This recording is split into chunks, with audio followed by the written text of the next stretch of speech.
We assemble our Power Core panel this evening, journalists covering the Trump White House. We have with us tonight Adrian Moreau, U.S. correspondent for the Globe and Mail, joining us from our Washington studio. And we also have with us Daniel Lippman, political reporter and co-author of Political Playbook, joining us from Washington as well. A good evening to both you gentlemen, and thanks for joining us.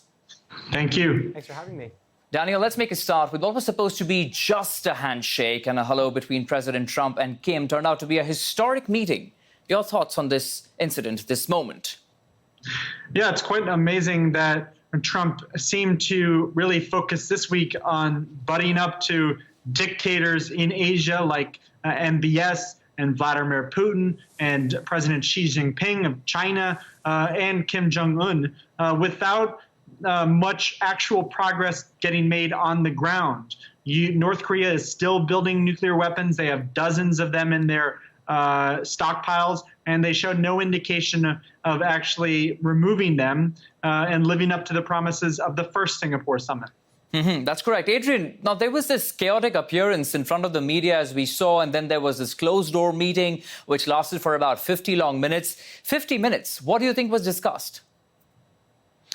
The big difficulty, I think, in the Trump-Kim summits has always been that, both sides have kind of different understandings of what denuclearization would mean, what sort of, even what the basic parameters are of what they're discussing. And it really doesn't seem like North Korea has given up all that much. They've given like a handful of sort of symbolic gestures to the U.S. Without really sort of substantively, working towards some kind of denuclearization. So, 50 minutes is certainly a long time for the two of them to have a discussion. But it's not really clear that, given all the, the many hours that their teams have spent talking before this and the kind of lack of progress that's happened so far, it's not really clear to me that 50 minutes would necessarily really result in anything kind of substantive. And at the end of the day, Kim ultimately got sort of the big, quite unexpectedly for him, got a big sort of propaganda victory in having a U.S. president actually sort of meet him on his home turf, which is something I'm not sure that Trump completely appreciates, that he really sort of gave Kim Jong-un something there by sort of giving him the prestige, I guess, of being treated as an equal by a U.S. president, which is a huge sort of domestic propaganda victory for the North Korean dictator. That's true, making headlines all over the world with this one visit. But Daniel,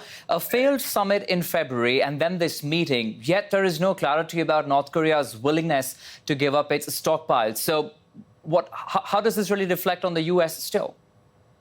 Well, Trump wants to use his personal diplomacy as a way to reshape the world and to bring peace to the Korean Peninsula. And it is true that there has been fewer hostilities and missile tests on the North Korean side. But it doesn't appear that, Kim is altering his country's interests by not adding more nuclear weapons. They are spending billions of dollars every year on their military and nuclear programs instead of actually feeding their people. And so we shouldn't lose sight of that. And with Trump inviting him to the White House, you would really hope that there would be a clear indication of major progress before Kim actually came to Washington. Yes, because that's one of the other things people have been talking about, that what really happened in this meeting, Adrian, there is so much criticism on how this was just a photo op. Many still saying today that, nothing came out of this meeting. There was a lot of groundwork, staff work that was required. There were no agendas set. So what do you think can be achieved out of this?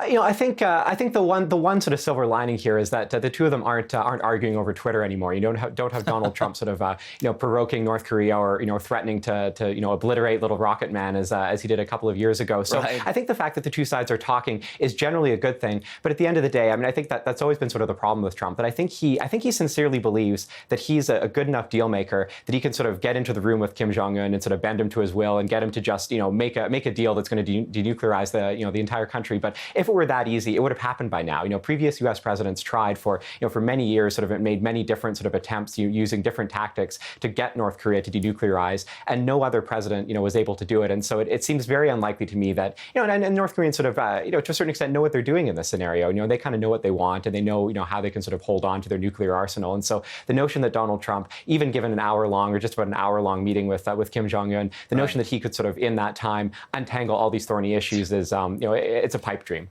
Okay, so let's shift our focus now. I mean, there's lots that happened in the last 1 week. Let's talk about G20. And Daniel, this one's for you. At the summit, we saw meetings between US President and Xi Jinping, and it's led to a momentary pause of this trade war of sorts. But how hopeful are you of the future?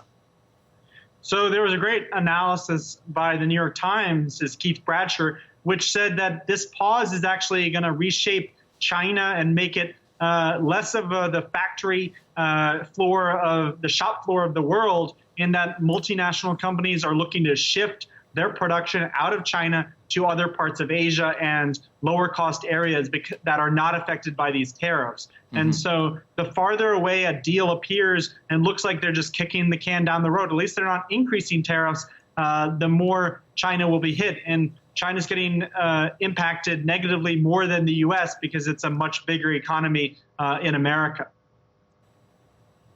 Right. Adrian, talking about this trade talk, the fact is that the president has given a nod to let Huawei, buy high-tech equipment, technology from the US, which seems a reversal of sorts from what was said about a month ago. So how do you read into this?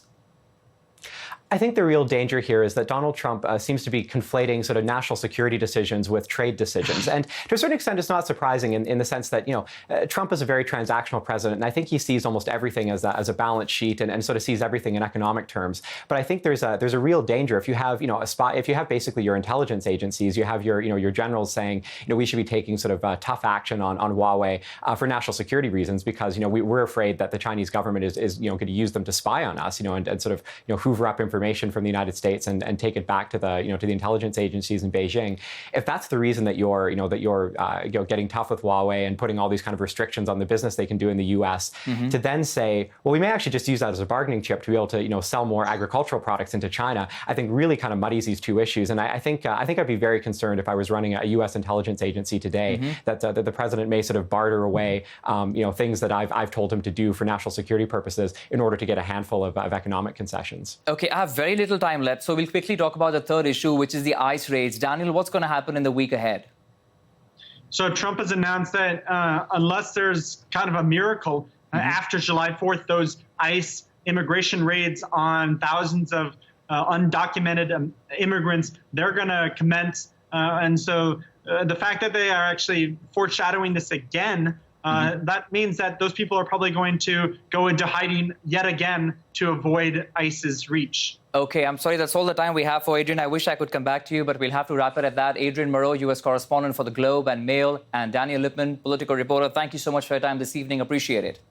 Thank you. Thank you.